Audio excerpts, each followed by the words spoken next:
Your fingers are nothing but stains on this dress, girl. The woman's voice cut like a whip through the soft jazz floating across the Mayfair ballroom. She was all Botox and designer labels, her gown worth more than my monthly wages. I didn't flinch. I simply pulled back the silver tray of dirty champagne flutes and stepped away from the elite circle. My hands were raw, cracked, stinking of industrial bleach and the kind of soap that strips skin bare. I preferred it that way, honest, real. Down here in the kitchen, scrubbing plates for minimum wage, I didn't have to think about the choices that ended with body bags. The heavy thud hit hard. The jazz stopped dead.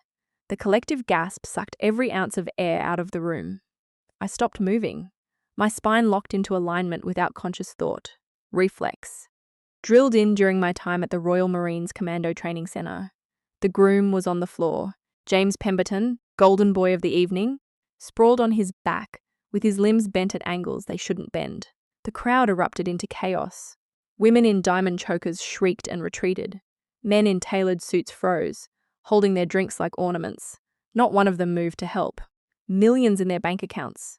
Completely useless. I looked at James, and the clinical checklist fired up in my brain instantly. Cyanosis. Chest not rising. Eyes rolled back. Sudden cardiac arrest. 3 minutes before brain damage. 5 before permanent loss. I set the tray down. A flute shattered on the marble floor. I didn't care. I moved through the silk and velvet toward him. A man stepped into my path. Groomsman. Slicked hair. Curled upper lip. "Get back to the kitchen," he said. "We're calling a proper doctor." He grabbed my shoulder. I didn't speak. My left hand shot up, locking his wrist. I pivoted my hip inside his guard and wrenched his arm backward into a standard Royal Marines joint lock. Just enough pressure to send agony up his radial nerve. His knees buckled. I shoved him hard into a cocktail table. Ice and whiskey scattered. I stepped over him and dropped onto my knees. The ballroom noise faded into underwater static. I ripped open his dress shirt. Buttons scattered like shrapnel. I locked my hands on his sternum, my hands thick with calluses.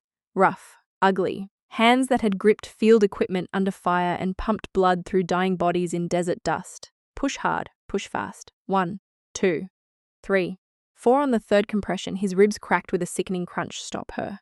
A woman screamed. She's killing him. You don't do CPR to keep someone beautiful. You do it to restart a dying brain. 30 compressions. 2 breaths. Repeat. Sweat dripped down my face. The Mayfair ballroom evaporated. I was back on the blood-soaked deck of a medical evacuation helicopter. The smell of desert sand. Copper. The helicopter rotors matched my compression rhythm. Heavy boots thundered against the marble. Security guards rushing in to drag me away. I didn't stop. Stand down. One voice. Low, gravelly. Absolute.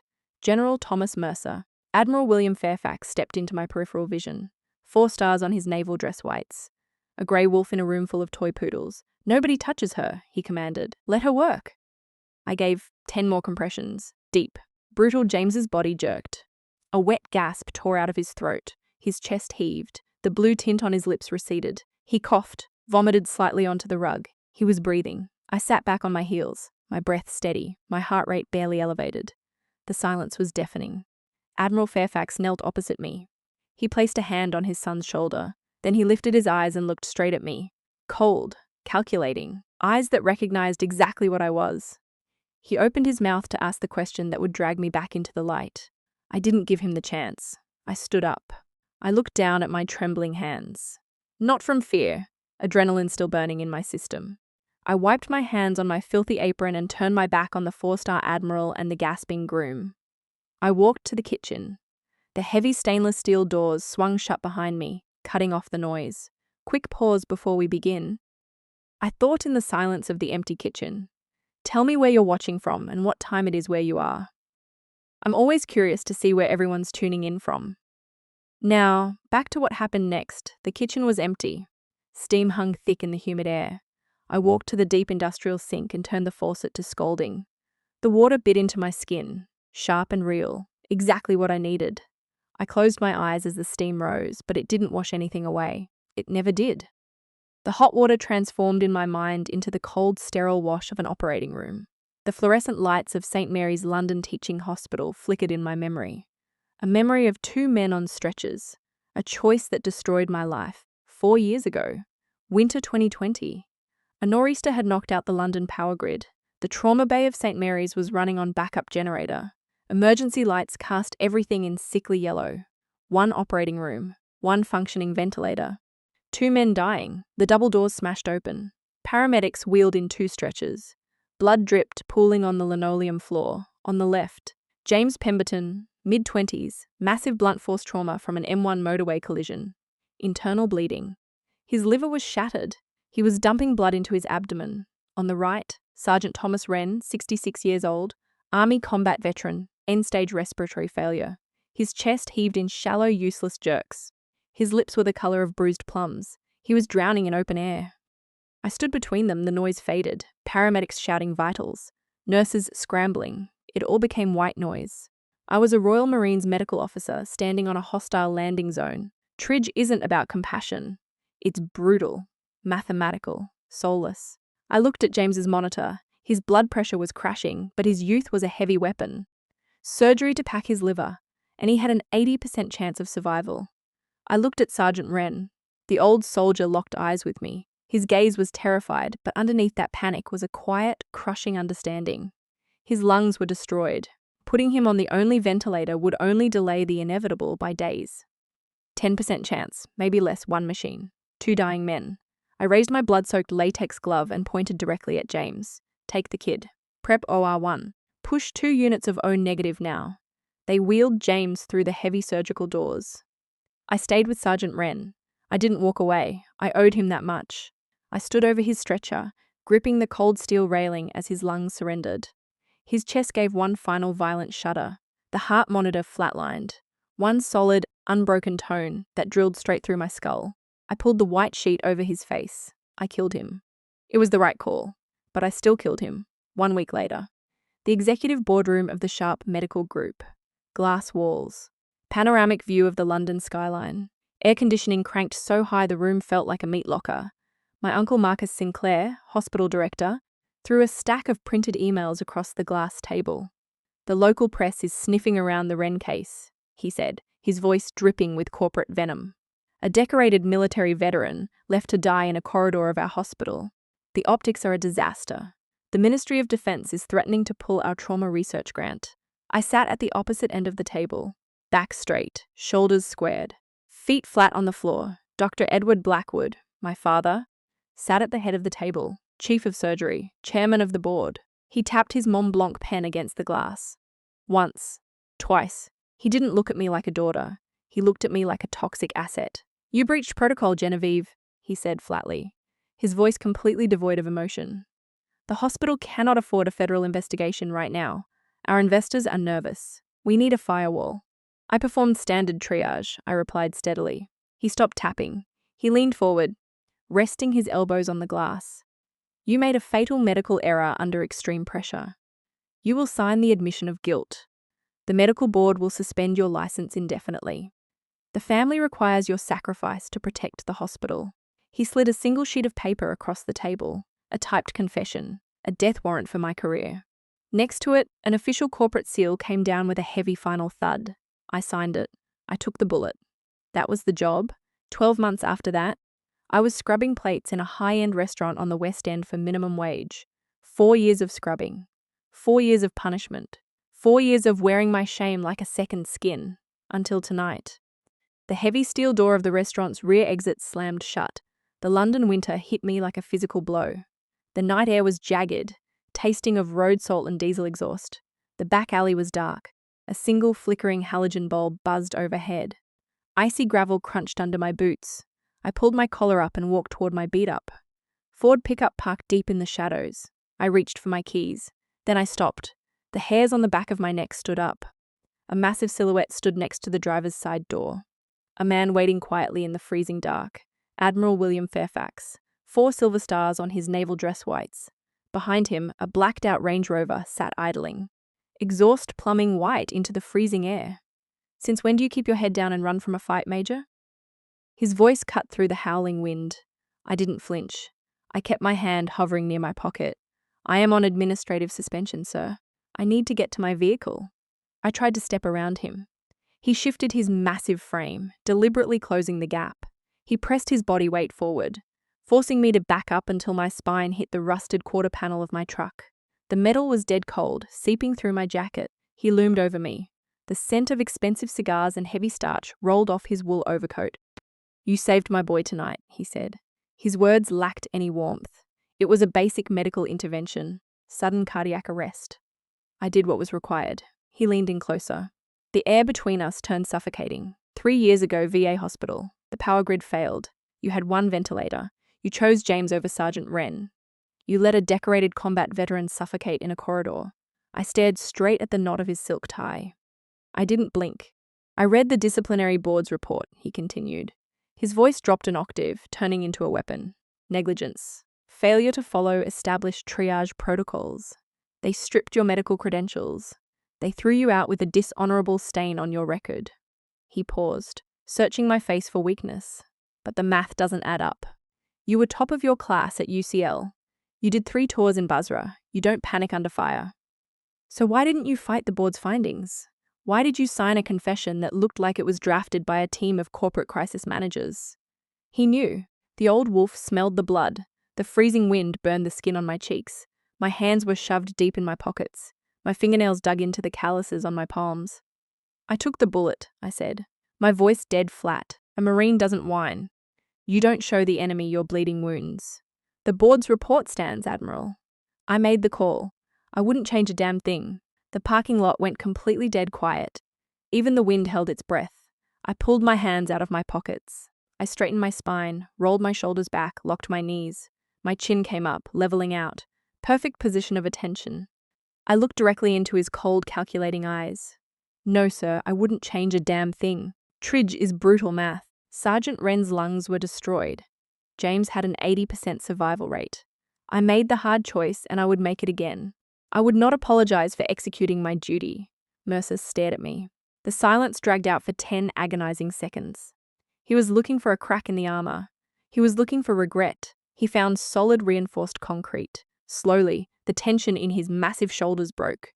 He gave a single microscopic nod. He reached into the deep-tailored pocket of his overcoat and pulled out a heavy metallic object. He tossed it through the air. My reflexes fired instantly. I snatched it out of the dark before it could hit the ground. A heavy leather-bound key fob. "Tomorrow morning, A700, he commanded. "You drive. There is someone you need to apologize to." He turned his back and walked toward the idling Range Rover. The heavy door slammed shut. The SUV pulled away into the darkness. I looked down at the keys in my palm 070 hours. The heavy steel door of the blacked-out Range Rover slammed shut, sealing us inside a soundproof vault of leather and forced heat. Outside the tinted windows, a London blizzard was tearing the city apart. The snow blew sideways in violent, blinding sheets. Admiral Fairfax sat in the passenger seat. I drove.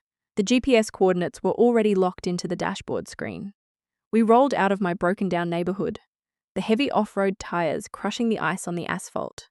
The drive took 90 minutes. We did not speak a single word.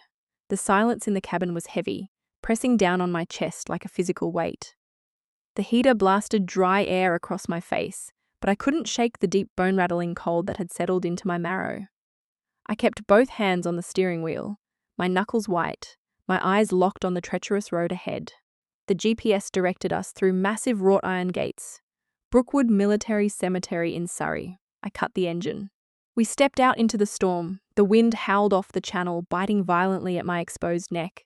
I zipped my faded canvas jacket up to my chin. Admiral Fairfax wore his heavy wool overcoat. He did not flinch against the cold. He started walking. I fell into step beside him, heel to toe, a tactical march through a grid of dead soldiers. Thousands of identical white marble headstones stood in perfect formation. They stretched out into the whiteout conditions, disappearing into the storm. There was no color here, just grey sky, white snow, and grey stone. The smell of damp earth and frost-burned grass cut through the freezing air. We walked deep into Section 8. Admiral Fairfax stopped abruptly at a headstone. It looked exactly like the rest. No flowers, no small flags, just a thick, heavy layer of ice and packed snow. He dropped to one knee. He pulled off his heavy black leather glove.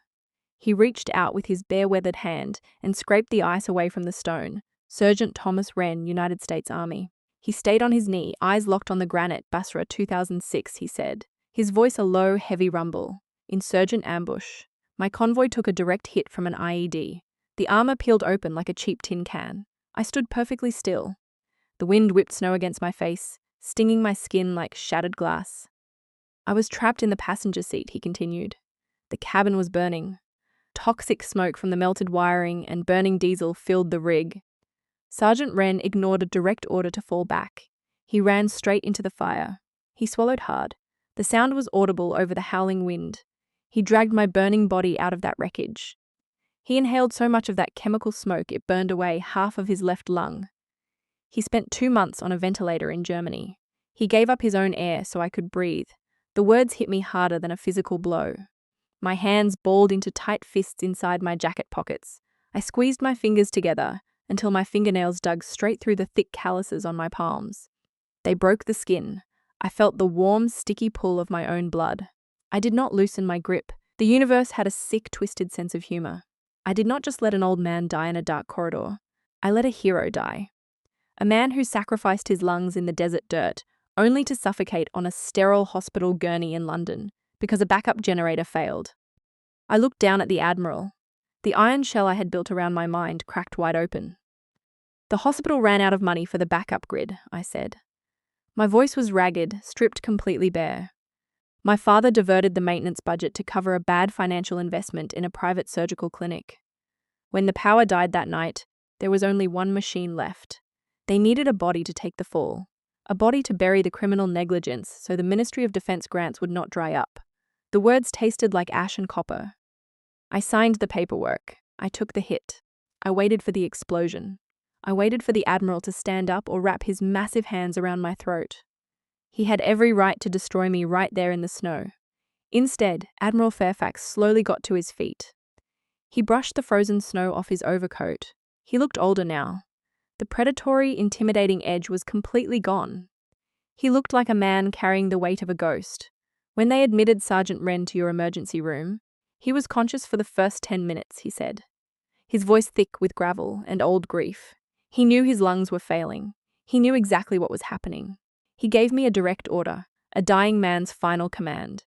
He ordered me to leave the hospital alone. He ordered me not to destroy the doctor who made the call. Admiral Fairfax reached deep into the inside breast pocket of his coat. He pulled out a folded yellowed envelope. The edges were worn soft from being carried in a pocket for 4 years. He ordered me to leave you alive. He stepped forward and grabbed my wrist. His grip was absolute iron. He shoved the envelope into my bare, bleeding hand. He bought my life with his lungs, and he bought your future with his death. Do not waste it. Admiral Fairfax let go of my wrist. He turned his back on me. He walked away, his heavy boots crunching through the deep snow, heading back to the idling Range Rover. The exhaust smoke swallowed his silhouette. I did not follow him. I stood frozen at the foot of the grave. The bitter cold sank its teeth into my flesh. I looked down at the crumpled yellowed envelope clutched in my trembling hand. My apartment was a concrete box. 4 bare walls, a stained mattress on the floor, a single overhead neon tube that buzzed like a dying wasp. The air always smelled of cheap laundry detergent and stale radiator heat, a cell for a disgraced officer. For 4 years, I believed it was exactly what I deserved. I sat cross-legged on the scuffed hardwood floor. I was still wearing the clothes from the alleyway, smelling of road salt and freezing wind. The yellowed envelope rested on my thigh. The paper felt rough under my fingertips, dry and brittle like dead skin. I stared at it for a long time. The buzzing of the neon light was the only sound in the room. I ran through sniper breathing. Regulate the heart rate. Do not let the central nervous system panic before the trigger breaks. I ran through the cycle 3 times until the shaking in my hands completely stopped. I slid my thumb under the sealed flap and tore it open. The paper ripped with a sharp, dry rasp. I pulled out a single sheet of standard NHS hospital stationery. The handwriting below the letterhead was a disaster. Jagged, erratic. The pen strokes dug so deep into the paper they almost tore right through the fiber. It was the handwriting of a man fighting a losing war for every single breath. His brain starved of oxygen, forcing his hand to move across the page by sheer stubborn willpower. Major Ashworth, the letter began. Not doctor, Major. He saw past the scrubs and the stethoscope. He saw exactly who was standing over his stretcher. If you are reading this, it means you made the right call. My throat clamped shut tight and hard. A broken-down machine has no business stealing gas, yes, from a race car. My lungs stayed in the sand in Basra a long time ago. That kid on the stretcher next to me had a whole life to burn through. Do not let the suits in the front office put this on your conscience. I chose to tap out. I told the nurses I was a do not resuscitate before I went under. Do not throw your career away for a soldier past his expiration date. Stand tall. Never break rank for the cowards. I saw your eyes, Major. I knew the math. I knew what you had to do, and I took the choice away from you, Sergeant Thomas Wren. I dropped the paper to the floor. It fluttered down, landing on the scratched wood. I did not cry. Crying was a civilian luxury. Instead, I locked my jaw so tight my teeth ached. I clamped my teeth together until the tendons in my neck strained and cramped. I kept biting down, grinding my molars until I tasted the sharp, hot tang of copper pooling under my tongue. I swallowed my own blood. It tasted like iron. For 4 years, I carried the crushing weight of a murderer. I let the papers drag my name through the mud. I scrubbed crust off burned skillets for minimum wage, punishing myself every single day for a medical sin I never committed. Sergeant Thomas Wren did not die because I failed him. He died because he threw himself on a grenade to save my soul. A stranger, a half-dead army grunt with nothing left to his name, gave up his final breaths to protect my career. He willingly surrendered his spot on the only working ventilator, so I wouldn't have to carry the guilt of a fatal triage decision. And my own blood. My family. The image of Dr. Edward Blackwood flashed into my mind, sitting behind his massive polished glass desk in the climate-controlled boardroom, wearing his 3,000-pound custom suit, tapping his designer pen. He knew. He had access to all the charts. He knew Sergeant Wren was a DNR. He knew the old soldier went willingly into the dark. But Edward needed a scapegoat. The hospital's maintenance budget had been gutted to fund private executive bonuses. When the backup generator failed, it was a corporate crime. Edward needed a distraction to keep the hospital's stock options from taking a dive. He needed a sacrificial lamb to appease the Ministry of Defense and protect their massive trauma research grants. So my father looked his own daughter in the eye, handed her a typed confession, and forced her to cut her own throat. A stranger bought my life with his blood. My father sold it for a quarterly dividend. Something inside my chest snapped. It was not a loud break. It was the quiet, terrifying sound of a heavy steel cable snapping under extreme tension. The heavy, suffocating blanket of shame I had worn for 4 years vanished in a fraction of a second. It was replaced by a vast freezing void, and then the void filled fairy. Cold, calculated, military fury. The kind of anger that does not scream or throw punches at walls. The kind of anger that quietly loads a magazine and calculates wind resistance. I spat the blood from my mouth onto the hardwood floor. I did not wipe it up.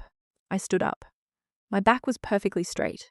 I walked across the small, cramped room to the tiny bedroom closet. I bypassed the cheap denim jeans and the grease-stained work shirts. I dropped to one knee and grabbed the heavy iron handle of the olive drab ammo can shoved deep in the back corner. I dragged it out into the light.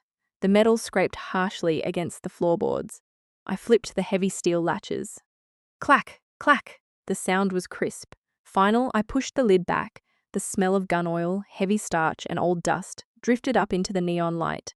Folded perfectly inside, pressed with extreme military precision, was my Royal Marines combat utility uniform. The desert camouflage. Pinned to the collar was the dull gold oak leaf of a major. It had been sitting in the dark waiting. I reached under the folded fabric and pulled out a dull silver chain. 2 metal dog tags clinked together. The metallic chime cut through the silence of the apartment like a church bell. I slipped the chain over my head. The cold metal settled heavily against my collarbone, right over my pulse. I was done hiding in the grease and the steam. I was done scraping plates for people who wouldn't last 5 seconds in a war zone. I was done taking orders from cowards hiding behind glass walls and corporate letterheads. I reached into my pocket and pulled out my cracked cell phone. I opened my messages. I selected the contact I had not spoken to since the day I handed over my hospital ID badge. Edward Blackwood. I issued a command: arrange a board meeting tomorrow morning. Be there. I hit send. I tossed the phone onto the mattress. The dishwasher was dead. The major was clocking in. The executive boardroom of St. Mary's London Teaching Hospital hovered over the city like a glass fortress. Inside, the air conditioning was cranked down to a sterile, freezing chill. The room smelled of expensive leather, lemon polish, and arrogance. I pushed through the heavy oak double doors. My scuffed combat boots sank into the plush carpet. I was wearing my faded canvas jacket and dark denim. Underneath the cheap cotton shirt, the cold silver of Sergeant Wren's dog tags rested flat against my collarbone. Dr. Edward Blackwood sat at the head of the massive glass table. My father. He wore a charcoal silk suit. Next to him sat my uncle, Marcus Sinclair, the hospital director, scrolling through a tablet. Edward looked up. He didn't smile. His eyes dragged over my clothes, his upper lip twitching in pure disgust. "You demanded an emergency board meeting," he said flatly. He checked his gold Rolex. "You have exactly 5 minutes. Did you drag us up here to beg for your old job? Or do you just need cash to fix that garbage truck you drive?" Marcus chuckled, not looking up from his screen. "We don't give handouts to disgraced dishwashers, Genevieve. You signed the paperwork. You are dead to this administration." I didn't answer. I pulled out a heavy leather chair and sat down. Back perfectly straight, shoulders squared. Both feet planted flat on the floor. I reached into my jacket and pulled out a thick, heavy manila folder. I tossed it onto the glass table, smack. The sharp crack of heavy paper hitting tempered glass echoed in the massive room. "I'm not here for money," I said. My voice was dead flat calm, the voice of a commanding officer calling in a targeted strike. "I'm here to deliver the internal audit." Edward frowned. He reached out and flipped the cover open. "Page 4, I commanded. "An internal email dated December 14th, 4 years ago, sent from your private server to maintenance. You explicitly cancelled the replacement order for the backup diesel generators." Edward's hand froze hovering over the paper. "Page 7, I continued, not missing a beat. "The accounting ledger. You diverted the exact cost of those generators, £370,000, into the executive fourth quarter bonus pool. You cashed that check 2 weeks before the winter storm knocked out the city grid." The silence in the room suddenly turned suffocating. Marcus finally put his tablet down. His face was losing colour. "You gutted the emergency infrastructure to buy a second boat," I said, staring dead into Edward's eyes. "When the power died that night, there was only one ventilator left. Not because of an act of God. Because of an act of corporate greed. Your profit margins killed Sergeant Wren. Not me." Edward's jaw tightened. He closed the folder, pushing it away like it was infected. He forced a cold, condescending smirk. "You stole confidential hospital property," he sneered, leaning forward. "That is a federal crime. Furthermore, no one is going to look at these documents. You signed a full confession, taking sole responsibility for the triage failure. It is permanently on your record." Marcus leaned back, regaining his smirking confidence. "You're a washed-up blue-collar loser, Genevieve. The medical board stripped your license. The military threw you out. Who the hell is going to believe a kitchen rat over the chief of surgery?" The heavy oak doors at the back of the room swung open. The hinges groaned. A rush of cold air from the hallway sucked the stale tension right out of the room. Heavy boots stepped onto the carpet. Admiral William Fairfax walked into the boardroom. He wasn't wearing his civilian overcoat today. He was in full-dress uniform, 4 silver stars gleaming on his shoulders, a chest completely covered in combat ribbons. He looked like an apex predator stepping into a cage of terrified mice. Behind him walked 2 men in crisp, dark uniforms, military lawyers, the service prosecuting authority. Marcus shot up out of his chair. "Admiral Fairfax, you can't just barge in here. This is a private corporate meeting." Fairfax ignored him completely. He walked straight to the glass table and planted both his massive hands on it. He stared down at Edward Blackwood. "The Ministry of Defense funds 70% of this hospital's trauma research," Fairfax growled. His voice vibrated against the glass.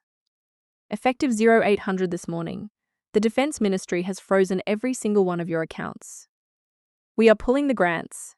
Edward's gold pen slipped from his fingers. It clattered against the glass and rolled off the edge, hitting the floor. His face turned the color of spoiled milk. "General, please. There is a misunderstanding."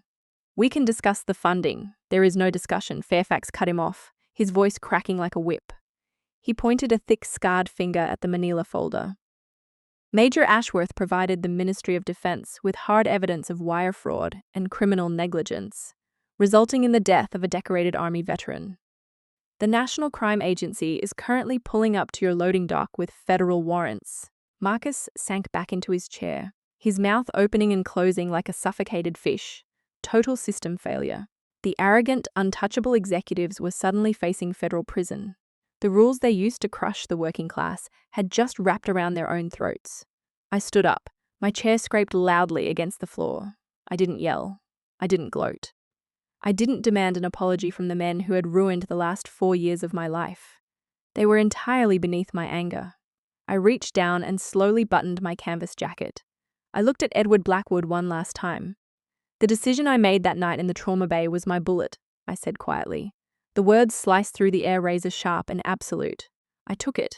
I carried it. Now it's your turn. I walked away. I didn't look back as I pushed through the oak doors, leaving the Admiral and his lawyers to execute the rest of the strike. I rode the elevator down 50 floors. The lobby was chaotic. Federal agents in windbreakers were swarming the reception desk, flashing badges, locking down the elevators. I slipped right past them. I was invisible again. As I pushed through the revolving glass doors, a hand caught my shoulder. I turned. Admiral Fairfax stood in the entryway. He held out a folded piece of heavy bank paper. A certified cashier's check, blank except for his signature at the bottom. The hospital owes you 4 years of back pay, Fairfax said roughly.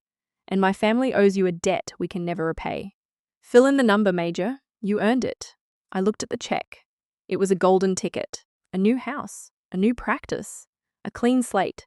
I reached up and touched the cold metal of Sergeant Wren's dog tags through my shirt. Keep it, General, I said, my voice steady. I'm already paid in full. I stepped back out of his reach.